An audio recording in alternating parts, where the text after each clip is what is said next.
Did Jeffrey Dahmer regret his heinous crimes? And why did he keep trophies of his victims? Here's what a true crime expert has to say.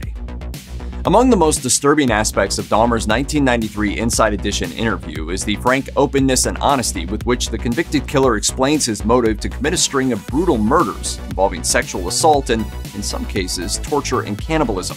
Dahmer attributes these acts to a sexual urge for complete domination and control, and a fear of abandonment. In that regard, true crime expert and creator of the YouTube channel That Chapter, Mike O, finds Dahmer's words believable. He said, "The explanation he gives is in line with what we see from many serial killers. The rush, the addiction, the need for complete domination of another." Dahmer was known to pick up his victims in Milwaukee nightlife establishments. He then lured them home, where he often offered his victims a sleeping pill concoction he'd prepared before he had even left his home that day.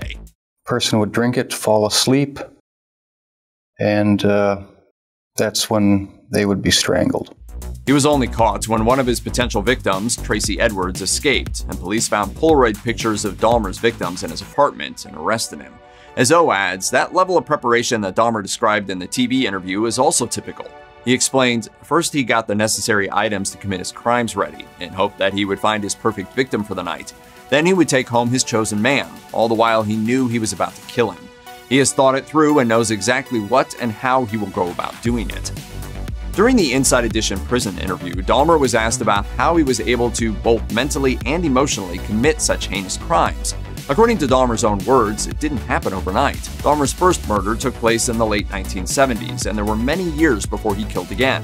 While it may be surprising to us, this slow escalation does fit the serial killer profile, according to O. Also, Dahmer did seem to understand what he did was wrong, which is also unsurprising from a serial killer's point of view. O said, "At the beginning, even after committing his first murder, he was able to control his urges, but fantasies evolve, so did his, up to the point where the urge to act out on them became stronger and stronger.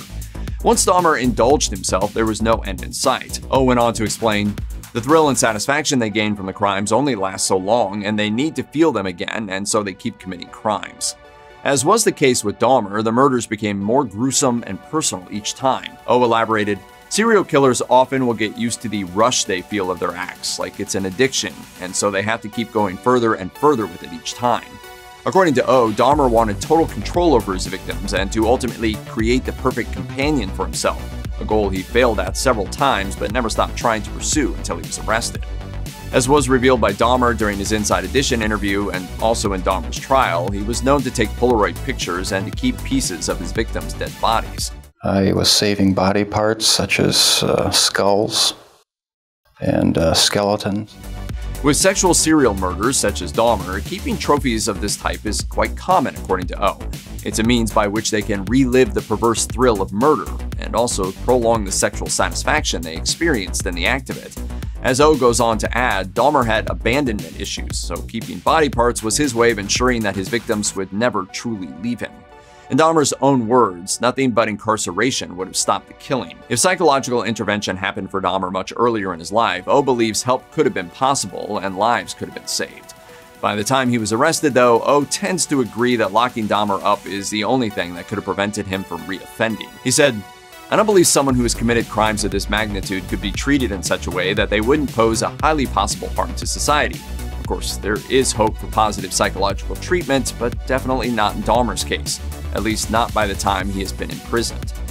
Another harrowing moment in the Inside Edition interview comes when Dahmer speaks candidly about his second victim, Stephen Tuomi, the first person he killed after the unplanned murder he committed in the late 1970s. O said, "He was his second victim, but the one that blew the doors wide open." According to Dahmer, in the midst of his killing spree, he often drank heavily and reached a blacked out state before the act was completed. As a result, he often had no memory of what had happened. As O explains, it's known that Dahmer abused alcohol from the time he was a teenager. His reported blackouts while killing could be induced by too much alcohol consumption alone, and not necessarily an underlying psychological condition. According to O, the blacked out state Dahmer described when Tuomi was killed could have also been, quote, "the simple fact that his brain blocked the memory of him killing Stephen as protection against the trauma." After his sentencing to 16 life sentences for killing 17 young men and boys, Dahmer seemed unable to come to terms with his crimes, according to his own words. However, this doesn't mean he felt remorse for what he had done. Watching the footage, O recognized that Dahmer was haunted by his acts, pointing out once again that he had to drink in order to kill. He also pointed out that Dahmer needed to gather himself up before he spoke about the horrific acts he committed, as those memories overwhelmed him. The lack of remorse Dahmer displayed is in keeping with the mental state of many serial killers after they commit their crimes. O said, "Serial killers, just as Dahmer himself said, turn humans in their heads from living, feeling creatures into things to be used by them. When you buy a mug and you then break it, either be it a mistake or on purpose, you don't feel remorse for it, right?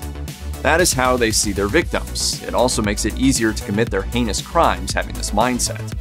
In killers like Dahmer, the empathy centers of their brains are non-existent. O elaborated, "It's a compulsion they know is wrong, but do it anyway and without regret."